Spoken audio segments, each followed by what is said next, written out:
Os expositores espíritas respondem diversas dúvidas no Respostas. No programa de hoje, o assunto são os fenômenos espíritas. Marta Antunes responde como ocorre a materialização de espíritos. Raul Teixeira fala por que algumas pessoas dão choques ao tocar em outras. E Divaldo Franco esclarece se todos saem do corpo físico quando estão dormindo. Como ocorre a materialização do espírito?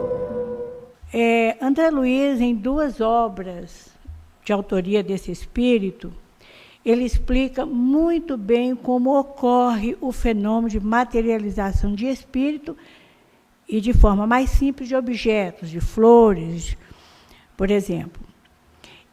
Na verdade, o elemento principal para que ocorra a materialização é o ectoplasma.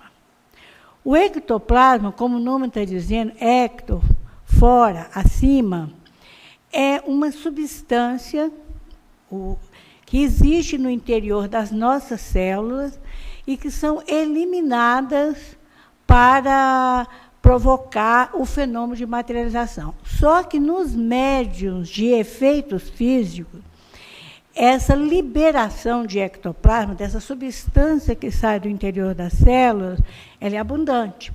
Não é uma produção pequena. Nós todos temos, de alguma forma, alguma liberação de ectoplasma. Mas nos médiuns chamados de efeito físico, esses médiuns produzem abundantemente. Tanto que vocês viram, como viram na fotografia, sai pelo nariz, pela boca, pelos orifícios naturais do corpo humano. E forma uma massa. Eu já tive a oportunidade de ver ectoplasma liberado pelo Chico, e ele tem uma assim, meio esponjosa, parece um algodão, mas um algodão meio mole, assim, meio esponjoso. Ele movimenta o tempo todo.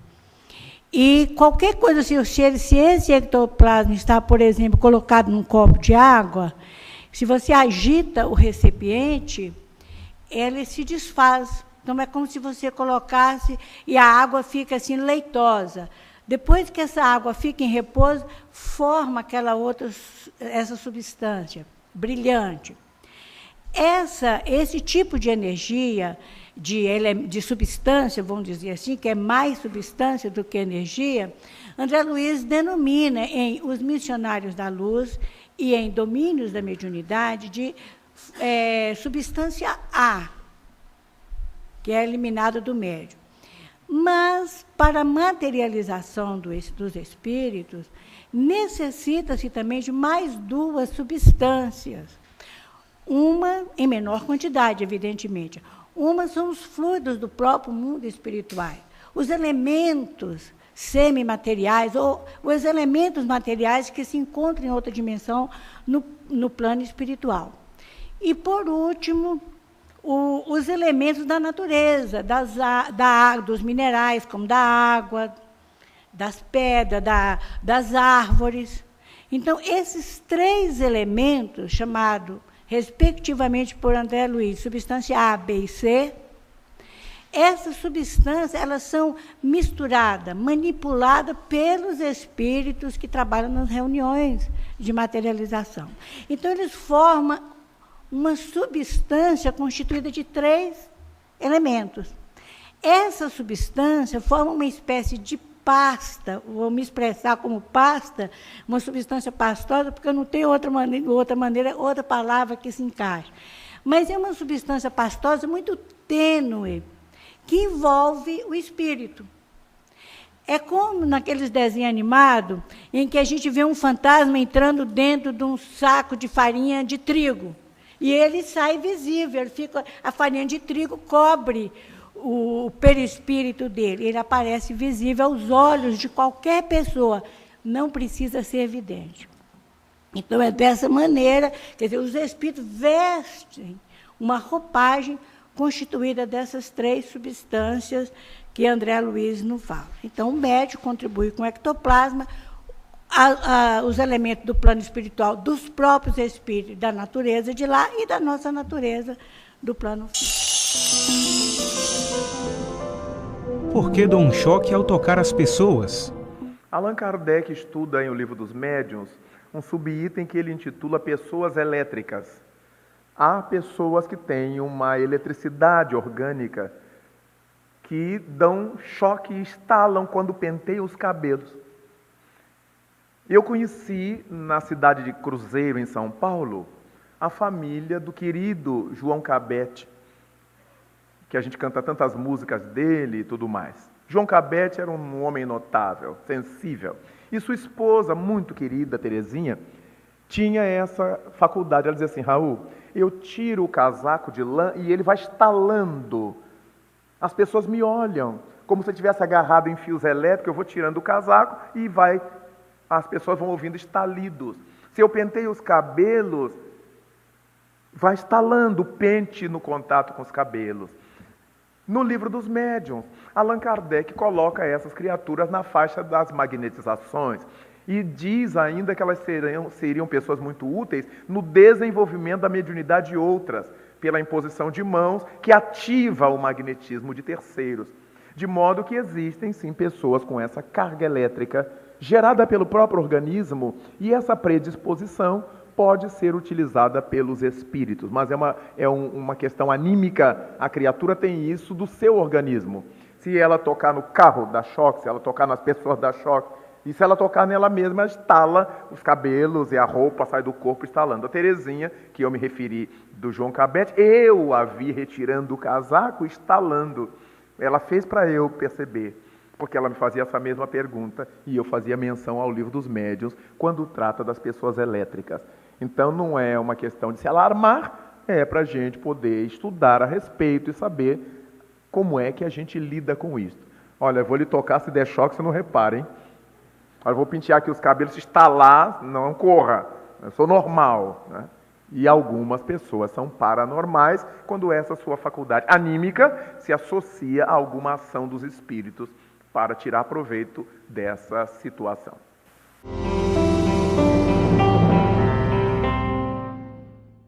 Você gostaria de ajudar a expandir o Espiritismo na TV? Então aí vai a dica. Você se torna sócio do Clube Amigos do Espiritismo e ajuda a levar a mensagem espírita a muito mais corações. Além de contribuir com este grande desafio, você ainda ganha brindes exclusivos.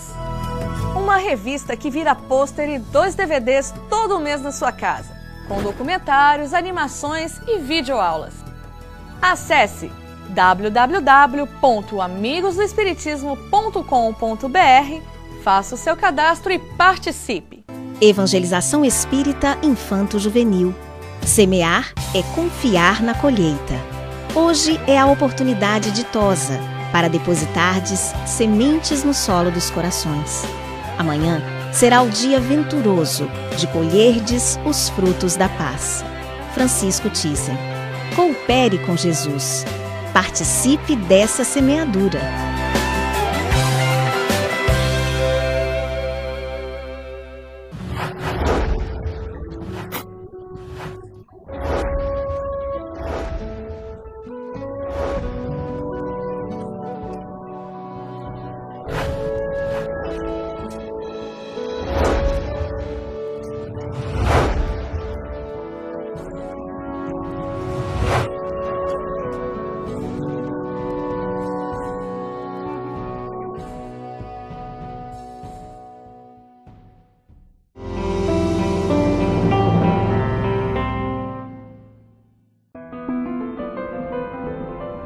Os espíritos que assumiram forma animal podem retomar a forma humana na reunião mediúnica? Pode acontecer que sim. Se o grupo está bem unido, se o grupo é bem experiente, se o grupo está trabalhando há mais tempo e tem médios para nessa condição de dar passividade a esses espíritos, pode acontecer sim as cirurgias espirituais, reverter a forma animalizada do espírito para a forma humana. Mas aí o doutrinador também tem que estar bastante em condições. Não é aquele doutrinador que o espírito vai logo chegando e ele fala assim: vou te dar um passe, meu irmão, para você dormir, para você ser levado, pode subir, essas coisas todas. Então, o doutrinador tem que ter também tarimba para isso, para fazer o atendimento. Esses espíritos geralmente não conseguem falar. Quando fala alguma coisa para mostrar como estão, para dizer do seu sofrimento. Tem alguns que querem continuar assim, porque são perseguidores e querem ter essa forma para assustar as pessoas. E tem espírito que chega e fala assim: eu assusto todo mundo, eu assusto lá naquela casa aquela criança ou aquela pessoa, porque eu me apresento assim, assim, assim, eu gosto de ficar assim, essa coisa, eu sou assim e tudo. Então, tudo vai ser abordado, a abordagem vai ser feita de acordo também com o que o espírito vai apresentar, o que é que ele vai dizer. Mas a reunião mais experiente, o médio experiente, o doutrinador também, pode alcançar excelentes resultados nesse campo. Alguns irmãos acham que vão à reunião mediúnica para fazer a caridade aos desencarnados.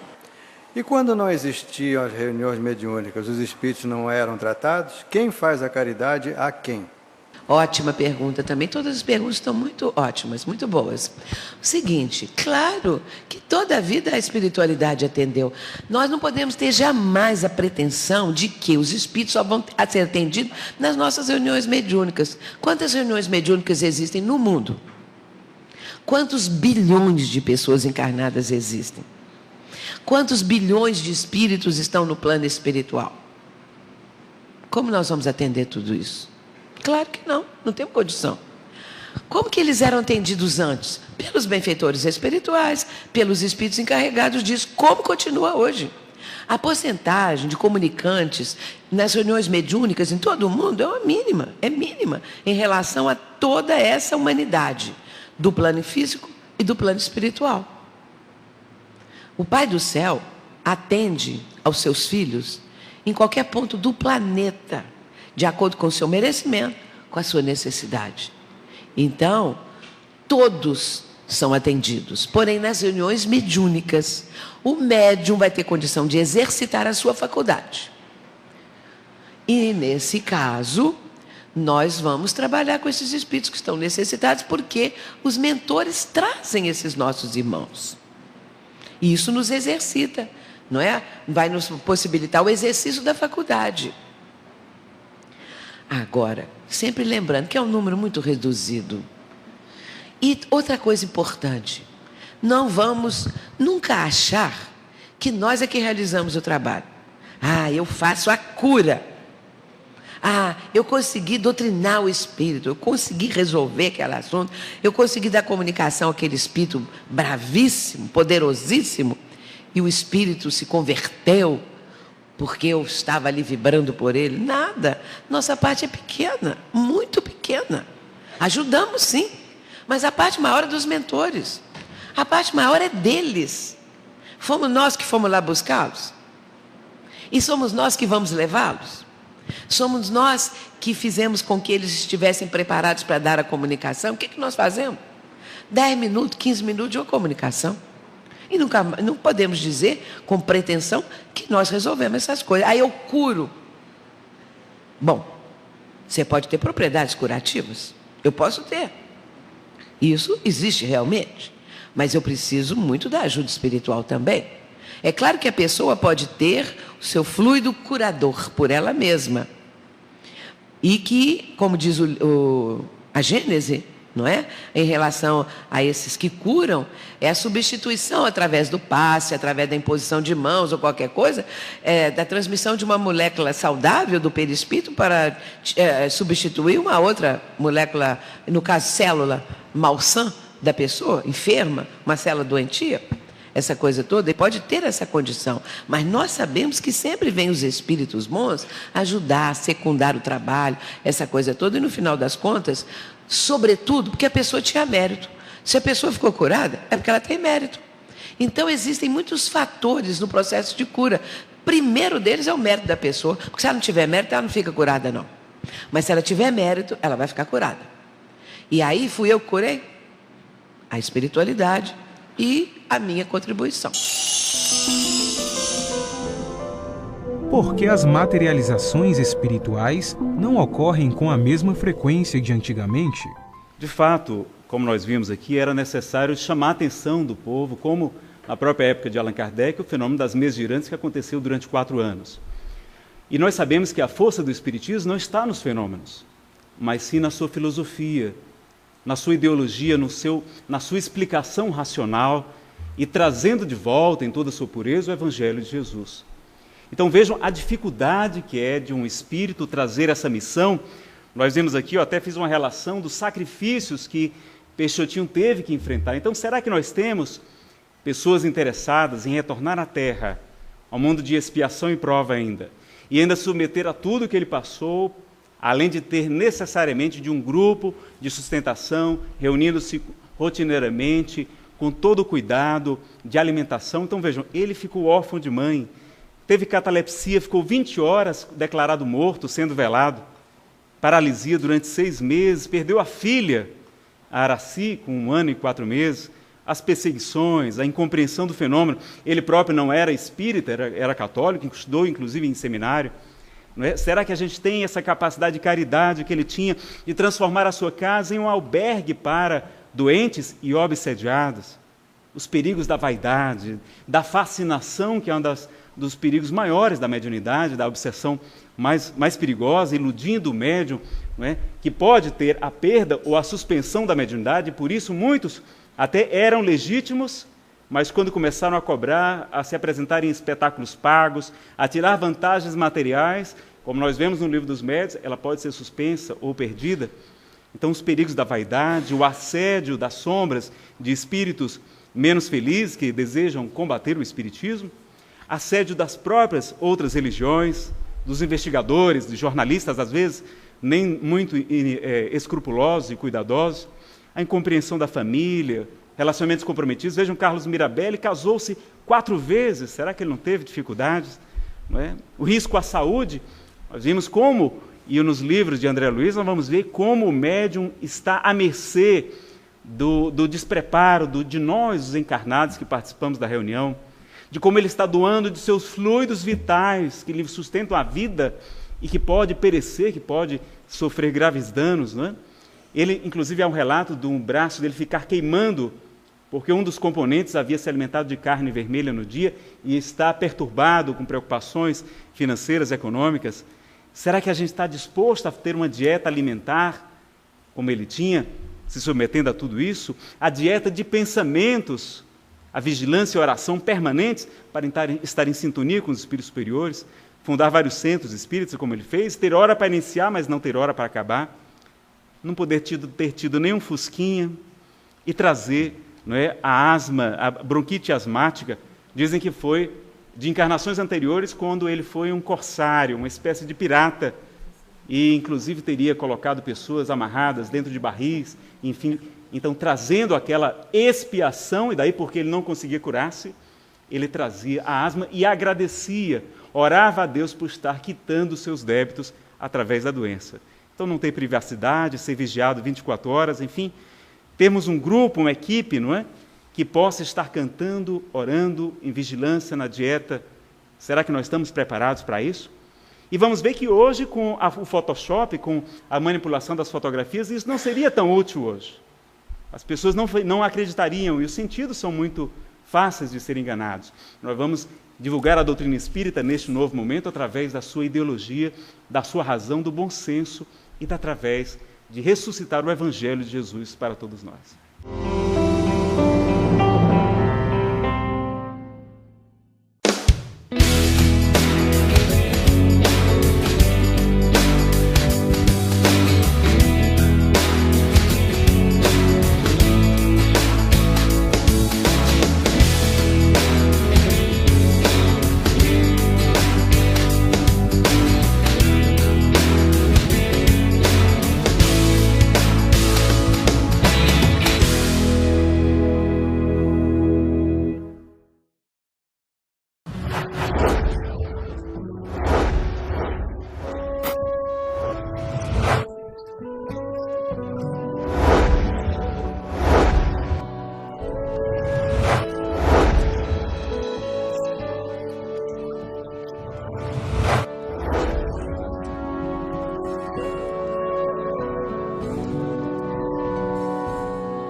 Todos nós saímos do corpo durante o sono? esse fenômeno chamado desdobramento. Na psicologia, desdobramento da personalidade, o desdobramento espiritual, é o fenômeno da lucidez do espírito durante o período do sono. Nós, toda vez que deitamos, desligamos-nos da indumentária material sem cortar os laços. Digamos que estamos dentro do corpo e o nosso perispírito está ligado ao corpo, gota de sangue por gota de sangue, hemácia por hemácia. Ele está em toda a nossa corrente sanguínea. Quando advém o transe da consciência, o espírito desloca-se, mas ele fica imantado ao corpo pelo perispírito, que é chamado por isso mesmo corpo intermediário. Nas propriedades do perispírito, conforme Allan Kardec estuda, ele tem a elasticidade. É como a borracha que pode ir ao infinito. Então nós vamos, vinculados a ele, fazemos as viagens astrais, fazemos as visitas, encontramos aqueles que nos perseguem e que nos amam. Então, no caso em tela, a pessoa desdobra-se. E quando volta ao corpo, talvez tendo a noção, por sonhos ou por pesadelos, acredita que está lúcida, mas o corpo está no estado de semitranse, tem dificuldade de retomar a indumentária carnal, nenhuma preocupação. Antes de dormir, programe o seu desdobramento. A técnica psicológica diz respeito a programe os seus sonhos.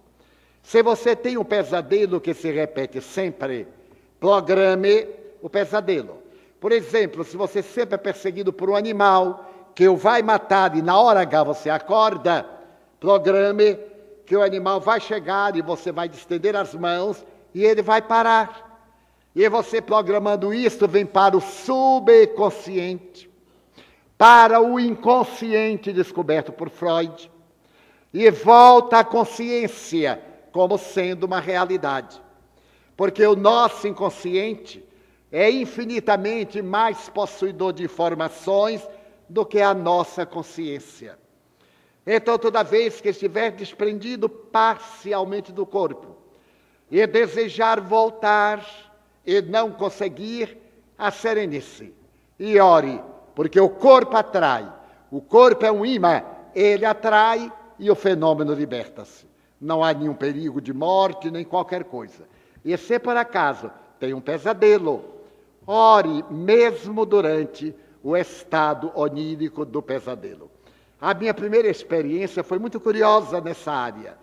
Eu nunca tinha tido desdobramento consciente. E a benfeitora Joana de Ângeles me dizia, se algum dia tu te vires fora do corpo, e o corpo sem reagir, e tu tentares falar com alguém que não te responde, já desencarnado. Então tu esperas que eu venha buscar-te, não saias do lugar. Eu fiquei com isso no meu inconsciente. Certa noite, eu subitamente me senti fora do corpo. Estava no meu quarto, com um familiar, e vi meu corpo deitado. Vi também o meu familiar ali ao lado. Eu acerquei-me e disse, meu Deus, será que eu já desencarnei? Então me aproximei do meu familiar e tentei acordá-lo. Nada. Então eu me lembrei de minha mãe, sem nenhuma questão freudiana, com que eu tinha muita intimidade. E fui ao seu quarto, saí do meu quarto, entrei no seu, chamei-a. Nada. Então eu digo, meu Deus, eu já desencarnei. Aí voltei. Quando eu voltei, comecei a reflexionar. Ué, eu saí do quarto, passei a parede. Entrei no quarto de meus pais, passei a parede. Retornei. Que coisa fantástica é o espírito. Então eu tentei tocar-me para ver se estava frio, porque cadáver fica frio. Mas o espírito não estava. Estava com a cor, a temperatura normal. Então o corpo estava na sua postura habitual. Eu digo, não, mas eu sou muito jovem para morrer agora, quem já viu? Aí eu me deitei na mesma posição, para ver se entrava no corpo. E de repente eu disse, vou acordar. Ergui-me. O corpo ficou lá e eu me levantei. Disse, pronto, estou morto. Aí fiquei esperando Joana de Ângeles. E eu digo, daqui eu não saio de jeito nenhum, enquanto a mentora não chegar. Mas neste momento eu senti algo que me atraía a matéria. E eu acordei. Ai, que alívio. Desdobramento é bom, mas a matéria é um escafandro maravilhoso. Mais tarde, há aproximadamente 19 anos, eu tive uma parada cardíaca e caí. Caí e um dos meus filhos, que é médico, foi depois de uma reunião, ao fazer meu exame, disse, é uma parada cardíaca. Tio Divaldo está morto. Eu saí do corpo e ouvi. Então as pessoas começaram a chorar. Eu digo, será de alegria, não é? Porque a gente nunca sabe. Quando souberem que eu morri, chorem um pouquinho, nem que seja de fita, para poder assim, coitado, ele era tão amado. Mas outros vão chorar de alegria, é claro. Então eu digo, meu Deus, eu já morri. Então eu comecei a chamar Nilson, Edilton, fulano, nada. E estavam vários médicos na reunião, então eles começaram a examinar e telefonaram para o pronto-socorro cardiológico. E eu ali, durinho, mas lúcido, achei uma maravilha morrer. Meu Deus, que coisa notável. Todos ali preocupados, e eu me sentindo muito bem. Neste momento, ao invés de chegar a Joana de Ângeles, chegou minha mãe. E eu lhe perguntei, mãe, eu já morri? Ainda não. Não gostei do ainda. Eu disse, o que é que aconteceu? Os guias espirituais estão examinando se tu ficas ou se tu voltas. Eu disse, mãe, e aonde eles estão? Numa reunião. Vá lá depressa, que mãe é essa? Peça para eu voltar. Eu ainda não fiz o que devia. Vá, mãe, interceda por mim. Ela saiu e o Pai Nosso nos céus, meu Deus, se eu morrer, o Senhor vai continuar controlando tudo. Se eu voltar, o Senhor vai continuar controlando tudo. Para o Senhor não muda nada, mas para mim muda muito. Então eu quero lhe pedir 10 anos. 10 anos de vida. Ai, que arrependimento. 10 anos de vida. Então minha mãe voltou e disse, os mentores resolveram por uma moratória. Você vai voltar e vai viver um pouco mais. E eu perguntei, quantos anos, mãe? Eles não disseram. Então eu acordei e tive um infarte do miocárdio. Aí fui levado para o pronto-socorro, foram feitos exames, eu tinha uma área muito comprometida, e o meu médico me disse, como você é espírita, e não tem medo da morte, realmente eu não tenho. Você deve ter entre 28 e 35 dias no máximo. Se repousar, se mudar a alimentação, se deixar de falar, imagine. Dizer para baiano e maranhense que calhe a boca, como é possível? Quem fala o melhor português do Brasil somos nós, imagine. Então, eu disse, mas doutor, porque é inoperável, teríamos que fazer um transplante cardíaco, muito complicado, porque a área do infarto foi muito grande. E então, fiquei deitado. É uma história longa que eu vou reduzir. Mas graças à bondade de Deus, eu continuei na tarefa, devagar, com angina pectoris. Passou o primeiro mês, o segundo mês, eu não morri. Passou o primeiro ano, eu não morri. No terceiro ano, eu fui ao enterro do médico. Aí eu orei bastante. Que beleza! Proferi uma palestra e tanto, elogiando esse médico notável. E aqui estou 19 anos depois.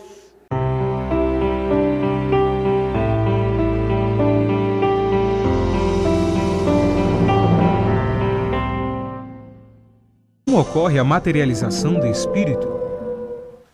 André Luiz, em 2 obras de autoria desse espírito, ele explica muito bem como ocorre o fenômeno de materialização de espírito e de forma mais simples de objetos, de flores, Por exemplo, na verdade, o elemento principal para que ocorra a materialização é o ectoplasma. O ectoplasma, como o nome está dizendo, ecto, fora, acima, perifísico, esses médiuns produzem abundantemente. Tanto que vocês viram, como viram na fotografia, sai pelo nariz, pela boca, pelos orifícios naturais do corpo humano. E forma uma massa.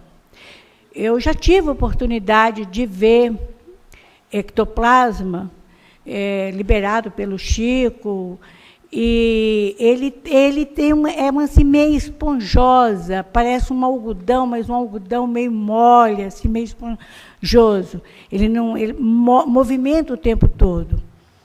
E qualquer coisa é uma substância que existe no interior das nossas células e que são eliminadas para provocar o fenômeno de materialização. Só que nos médiuns de efeitos físicos, essa liberação de ectoplasma, dessa substância que sai do interior das células, ela é abundante. Não é uma produção pequena. Nós todos temos, de alguma forma, alguma liberação de ectoplasma. Mas nos médiuns chamados de efeitos